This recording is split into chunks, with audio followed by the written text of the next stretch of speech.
I'd love to tell you, absolutely every time. I should, and I often do. I think none of us do that enough. Because the biggest, there's another day somebody asked me, I don't know, it was about 2 months ago, somebody asked me, do you ever doubt your faith? And people think that faith means you wake up in the morning and say, I wonder if there's really a God. I think we all doubt our faith every day. Let me tell you when you doubt your faith. You doubt your faith when you're confronted with a challenge or a problem, and you start to have deep anxiety about it. We are biblically ordered not to be afraid. We are biblically ordered not to be afraid. You know why? Because God is telling us that no matter what happens, it's part of my plan. I will give you the strength to endure it, whether you like it or not. And so every time we fear, every time we're anxious about something, what we're basically saying is, I know that God is very powerful, but this problem is so big that not even God can solve it. It's going to have to be up to me to solve it. And so I think your question is embedded into that. I think we are all tempted with this belief that we're confronted with a problem, and we start to worry and be anxious about it because we start thinking to ourselves, how am I going to solve this? Because this is too big for God. And I would love to tell you that I always get that right. I don't. I think like all of us. I oftentimes worry about things, whatever it might be. You know, silly things like, my zipper broke on my pants the other day. I was really upset. I was like, oh, how am I going to speak with an open zipper? And so I started worrying about these things. And then the answer was right in front of me, like, wear the other pants instead. That's small scale. There are bigger problems we all face on a daily basis. When you're in politics, when you're running for office, you worry, oh my gosh, what's going to happen? And I think if we did take more time to do that, to stop and ask for that guidance, which you're not going to get the answer you want. That's not what we pray for. We pray for peace. And we're ordered to have peace. And the peace that you're left with is not the peace of it's going to all work out great. We're not promised that. In fact, those of us who share the Christian faith, the only thing we're promised is adversity. We are told you will be discriminated against, you will be hated, you will be persecuted. Obviously, we're fortunate to live in a country where the persecution is relative compared to other parts of the world.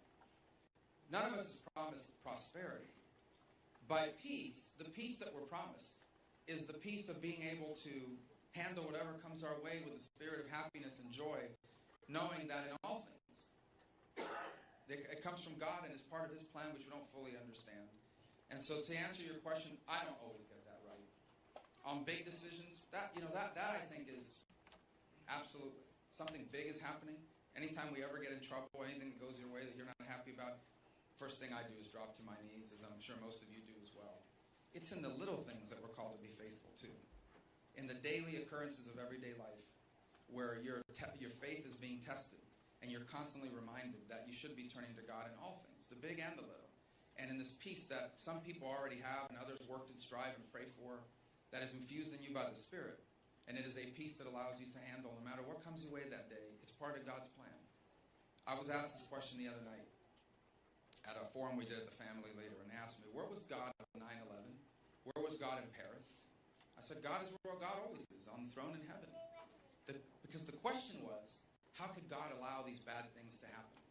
And it always challenges us to understand God's ways are not our ways. What we may interpret as bad, and most certainly is in the case of Paris or 9/11, even that is part of a broader plan for the universe and for our lives that we're just not going to know the answer to. God's ways are not our ways. The best way I've ever been able to explain it to my children, and I used it that night, I remember all of my children when they were very young. We all have to take our children for their vaccines. And depending on how your kids are, that could be a very harrowing experience. I have one child in particular who will go nameless, but I've narrowed it down to 4 people, so you'll have to figure out which one it is. That every time, I almost said he or she gets these shots, especially when they were young, I literally had to restrain them. Especially when they were very young, you couldn't explain any of this to them. All that child understood at 3 years or 4 years of age is, my father and my mother, who love me, is allowing a stranger to stick a needle in my arm, or in this case, some other region of the body, and it hurts. It hurts a lot. Why are they allowing me to be hurt by this stranger? I don't understand it. But I understood it. Because while that needle hurt for 3 or 4 seconds, that needle and what was happening to them was going to prevent something much more dangerous, much more painful, and much harder later on. Well, I love my children, and that's why I did it for them. Now imagine a God that loves you infinitely more than you love your own children. Imagine a God that has knowledge infinitely greater than what I have versus my children. That's our relationship with our Creator. And so sometimes God does allow pain into our lives for reasons that we don't understand, that we resent, that we get angry about. But it's for a reason that one day will make sense, just not now. And that's where faith comes in. You are allowed to believe that we are children of an all-powerful God, that everything that happens is part of His plan, and that our job is just to be partners and cooperate in His plan in our life. And I hope, and certainly as president, you're confronted with extraordinary challenges. And I hope that our next president will be me, obviously, but I hope that our next president is someone that relies deeply in their faith. The job is so great that no mere mortal has enough wisdom on their own to confront the challenges and the responsibilities that are put upon the leader of the free world.